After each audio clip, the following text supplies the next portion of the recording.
Hello friends, welcome back to my channel.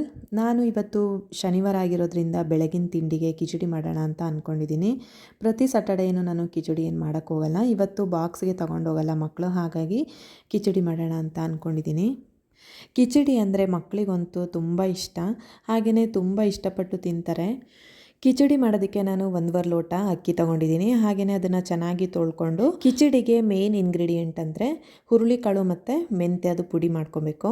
ಅದಕ್ಕೆ ನಾವು ಸಪ್ರೇಟಾಗಿ ಅದನ್ನು ಹುರ್ಕೊಂಡು ಪುಡಿ ಮಾಡಿ ಎತ್ತಿಟ್ಕೊಂಡಿರ್ತೀವಿ ಯಾವಾಗಲೂ. ಅದನ್ನು ಹಾಕ್ಕೊಂಬಿಟ್ಟು ಅದನ್ನು ನಾನು 1 ಬೌಲಷ್ಟು ಹಾಕ್ಕೊಂಡಿದ್ದೀನಿ. ಅಕ್ಕಿನ 1.5 ಲೋಟ ತೊಗೊಂಡಿದ್ದೀನಲ್ವ, ನಾನು ಅದಕ್ಕೆ 3 ಲೋಟ ನೀರು ಹಾಕ್ತೀನಿ. ಹಾಗೆಯೇ 1 ಬೌಲಷ್ಟು ನಾನು ಮೆಂತ್ಯ ಮತ್ತು ಹುರುಳಿಕಾಳು ಪೌಡ್ರಿ ತೊಗೊಂಡಿದ್ದೀನಿ ಅಂತಂದರೆ ಅದಕ್ಕೆ 2 ಬೌಲಷ್ಟು ನೀರು ಹಾಕ್ಕೊಂಡು, ಇನ್ನೊಂದು ಅರ್ಧ ಬೌಲಷ್ಟು ಎಕ್ಸ್ಟ್ರಾ ನೀರು ಹಾಕ್ಕೊಂಡು, ಅದಕ್ಕೆ ಅರಿಶಿನ ಪುಡಿ ಮತ್ತು ಸ್ವಲ್ಪ ಉಪ್ಪನ್ನ ಸೇರಿಸಿ ಚೆನ್ನಾಗಿ ತಿರುಗಿಸಿ 3 ವಿಷಲ್ ಹಾಕ್ಸಿದ್ರೆ ಕಿಚಡಿ ರೆಡಿ ಆಗುತ್ತೆ. ಹಾಗೆಯೇ ಅದಕ್ಕೆ ಕಾಯಲ್ಲಿ ಮಾಡ್ಕೊಬೇಕು. ಕಾಯಲ್ಲಿ ಮಾಡ್ಕೊಳೋದಕ್ಕೆ ಅರ್ಧ ಭಾಗದಷ್ಟು ಕಾಯಿನ ತೊಗೊಂಡಿದ್ದೀನಿ ನಾನು. ಹಾಗೆಯೇ 3-4 ಸ್ಪೂನು ಹುರ್ಗಡ್ಲೆನ ತೊಗೊಂಡಿದ್ದೀನಿ. ಹಾಗೆಯೇ 3-4 ಏಲಕ್ಕಿ ಕಾಯಿನ ಹಾಕ್ಕೊಂಡು ಅದಕ್ಕೆ ಸ್ವಲ್ಪ ನೀರು ಹಾಕ್ಬಿಟ್ಟು ಚೆನ್ನಾಗಿ ಗ್ರೈಂಡ್ ಮಾಡ್ಕೋಬೇಕು ಸಣ್ಣಗೆ. ಹಾಗೆಯೇ ನಾವು ಮೊದಲೇ ಎಷ್ಟು ನಮಗೆ ಸ್ವೀಟ್ ಬೇಕೋ ಅಷ್ಟು ನಾವು ಬೆಲ್ಲನ ತಗೋಬೇಕು. ನಾನು 1 ಬೌಲಷ್ಟು ಬೆಲ್ಲ ತೊಗೊಂಡಿದ್ದೀನಿ. ಬೆಲ್ಲನ ಕರಗಿಸೋದಕ್ಕೆ ಇಟ್ಬಿಟ್ಟು, ಬೆಲ್ಲ ಕರಗಿದ ಮೇಲೆ ಏನಾದರೂ ಕಸ ಇದ್ದರೆ ಅದನ್ನು ಸೋಸ್ಕೊಂಡು, ಅದಕ್ಕೆ ನಾವು ಇದೇನು ಗ್ರೈಂಡ್ ಮಾಡ್ಕೊಂಡಿರ್ತೀವಲ್ಲ ಕಾಯ್ದು ಪೇಸ್ಟು, ಅದನ್ನು ಹಾಕ್ಬಿಟ್ಟು ಚೆನ್ನಾಗಿ ಕುದಿಸಿದ್ರೆ ಕಾಯಿ ಹಾಲು ರೆಡಿಯಾಗುತ್ತೆ. ಹಾಗೆಯೇ ಕಿಚಡಿನೂ ರೆಡಿ ಆಯಿತು. ಕಿಚಡಿನ ನಾವು ಕಾಯಲ್ನಲ್ಲೇ ತಿನ್ನಬೇಕು ಅಂತ ಏನಿಲ್ಲ. ಇದಕ್ಕೆ ಬೆಲ್ಲ ಮತ್ತು ತುಪ್ಪ ಹಾಕ್ಕೊಂಡು ತಿಂದ್ರೂ ಅಷ್ಟೇ ತುಂಬ ಚೆನ್ನಾಗಿರುತ್ತೆ. ಆಗಿನ ಕಾಲದಲ್ಲೆಲ್ಲ ತುಪ್ಪದ ಬದಲು ಗಾಣದ ಎಣ್ಣೆನ ಯೂಸ್ ಮಾಡ್ತಿದ್ರು. ಗಾಣದ ಎಣ್ಣೆ ಮತ್ತು ಕಪ್ಪು ಬೆಲ್ಲನ ಹಾಕ್ಕೊಂಡು ತಿಂತಾಯಿದ್ರು ಕಿಚಡಿಗೆಲ್ಲ. ಟೇಸ್ಟ್ ಅಂತೂ ತುಂಬ ಚೆನ್ನಾಗಿರೋದು. ಇವಾಗೆಲ್ಲ ತುಪ್ಪದಲ್ಲಿ ತಿನ್ನೋರು ತಿಂತಾರೆ ಬೆಲ್ಲ ಹಾಕ್ಕೊಂಡು, ಇಲ್ಲ ಅಂತಂದರೆ ಕಾಯಲ್ನಲ್ಲಿ ತಿಂತಾರೆ. ಎರಡರಲ್ಲೂ ಅಷ್ಟೇ ತುಂಬ ಚೆನ್ನಾಗಿರುತ್ತೆ ಟೇಸ್ಟು. ನೀವು ಒಂದ್ಸತಿ ಟ್ರೈ ಮಾಡಿ ನೋಡಿ.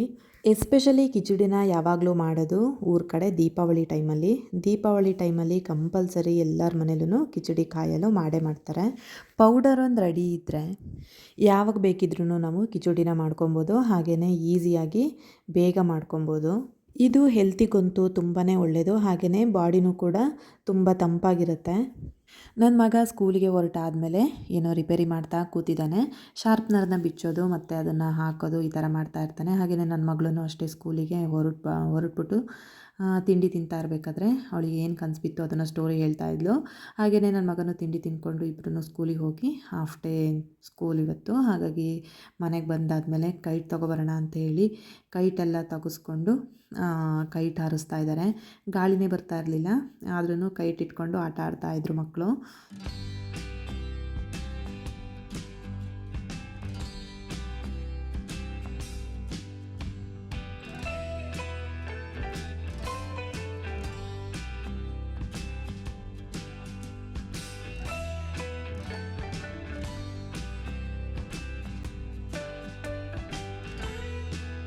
ಮಕ್ಕಳು ಟೆರಸ್ ಮೇಲೆ ಆಟ ಆಡ್ತಾಯಿದ್ರು. ನಾನು ಸ್ವಲ್ಪ ಸಾಂಬಾರೆಲ್ಲ ಮಾಡೋದಿತ್ತು ಅಂತೇಳಿ ನಾನು ಕೆಳಗಡೆ ಬಂದು ಸಾಂಬಾರಿಗೆಲ್ಲ ರೆಡಿ ಮಾಡ್ಕೊತಾ ಇದ್ದೀನಿ.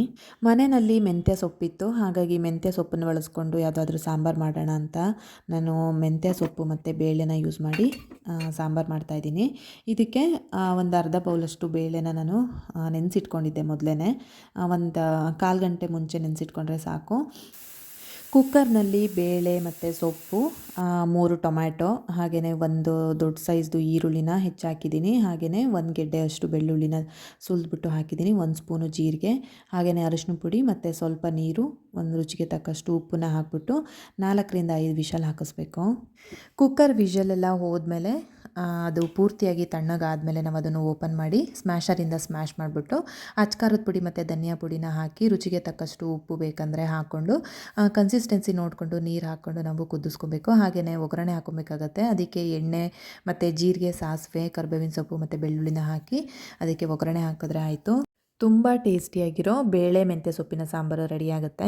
ಯಾವ ಸೊಪ್ಪನ್ನಾದ್ರೂ ಬಳಸಿ ನಾವು ಈ ಥರ ಸಾಂಬಾರು ಮಾಡ್ಕೊಬೋದು. ಹಾಗೆಯೇ ಪಾಲಕ್ ಸೊಪ್ಪು ಬಳಸಿ ಈ ಥರ ಮಾಡಿಕೊಂಡ್ರೂ ಅಷ್ಟೇ ತುಂಬ ಟೇಸ್ಟಿಯಾಗಿರುತ್ತೆ. ನೀವು ಒಂದ್ಸತಿ ಟ್ರೈ ಮಾಡಿ ನೋಡಿ. ಅನ್ನಕ್ಕೆ, ಮುದ್ದೆಗೆ ಮತ್ತು ಚಪಾತಿಗೆ ಎಲ್ಲ ತುಂಬ ಚೆನ್ನಾಗಿರುತ್ತೆ.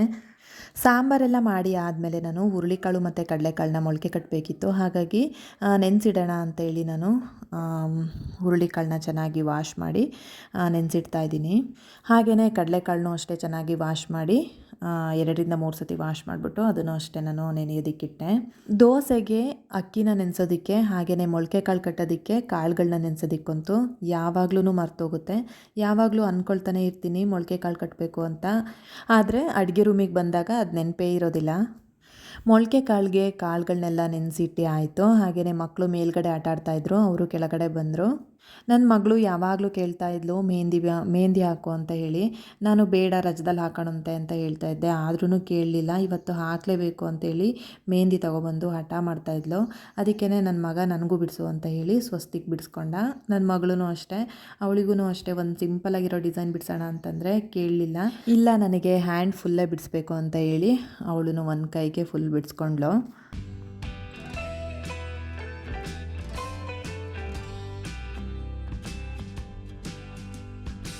ನನ್ನ ಮಗಳು ಮೆಹಂದಿ ಎಲ್ಲ ಹಾಕಿಸ್ಕೊಂಡಾದ್ಮೇಲೆ ಇಬ್ಬರೂ ಕನ್ನಡ ಪಾಠ ಓದಬೇಕು ಅಂತ ಹೇಳಿ ಅವರ ಅಪ್ಪ ಹೇಳ್ತಾಯಿದ್ರು. ಹಾಗಾಗಿ ಕನ್ನಡ ಪಾಠನ ಓದ್ತಾ ಇದ್ದಾನೆ ನನ್ನ ಮಗ.